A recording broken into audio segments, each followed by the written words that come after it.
right, hello and welcome everyone to Inside the Publisher Lab, the show after the show. And today we again still have our very special guest with us, Kristen Howardson. Kristen, welcome to our video version of the podcast. I guess you really can't call it a podcast when it's a video, but we wanted to dive into a topic that we explored on the podcast a little bit and go a little bit deeper with you. So we had talked on the podcast about how, audiences have moved over time. You mentioned blogs being kind of like the early social network, you know, and then from Facebook to Instagram to podcasts. But the dangers of, building everything on top of another platform. So maybe you could kind of go into a little bit about how you've navigated those waters over time. Yeah. I mean, as I mentioned, I had, a really difficult situation where I lost a very, very high engagement Instagram feed just because it was weirdly reported, and it was found to be a false report, but I lost it for about 6 months. So, I mean, cautionary tale, when you are building your platforms on other people's platforms, ultimately they own your platform. And as we also talked about in the podcast, people who have really built a following on Facebook are being penalized because Facebook then decided, I want you to pay for this platform.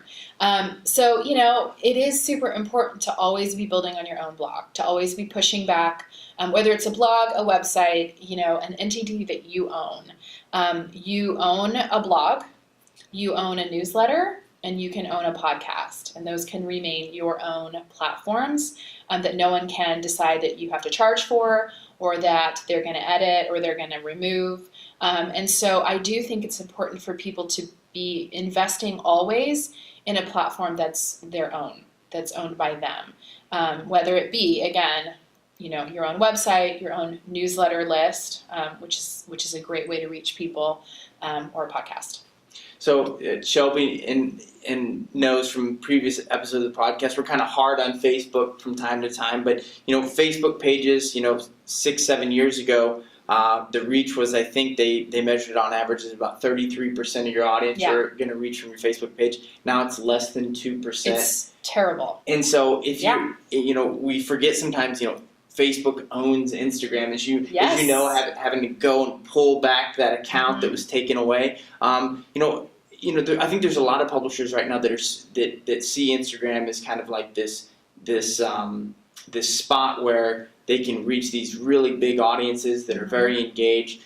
But it's funny because I think in a lot of cases publishers may worry about that reach, but I can tell you don't. I think that you've got this connection to your audience. So what makes you so confident in kind of your ability to kind of like move with your audience and kind of use the platforms without having to rely on them? I just think it's important that my audience always knows where to find me if, suddenly Instagram goes awry. I am always pushing people back. And so, for example, what I consider what I do on Instagram is microblogging. So, I push out a lot of content, but I'm also pushing people back to the site that I own. So that's the game that you're always kind of playing. That's the tightrope that you walk, because people are on Instagram more than they're on blogs, for sure. But you then want to leverage Instagram so that you're pushing them back to your blog, as opposed to just setting up camp on Instagram and deciding, we're all here now, because you may not be there forever. And one of the things that I thought was interesting, because I saw it on both ends of kind of your journey, which we talked about on the podcast.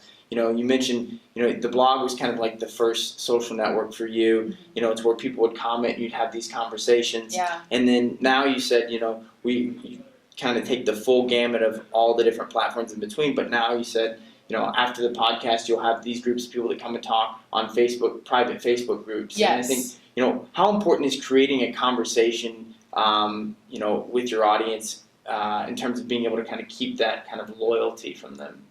I do think that's important. I mean, there are certainly influencers who don't do any engagement like that they're kind of on an ivory tower, and they still have a lot of success. But I think when you really want fiercely loyal followers, like a small group that is just they're your ride or die audience, they do need some level of personal engagement. So, the Facebook groups are a great strategy for a couple of reasons. They give you that sort of real-time connection with your audience. However, another tip is that Facebook will serve groups before they'll serve a page.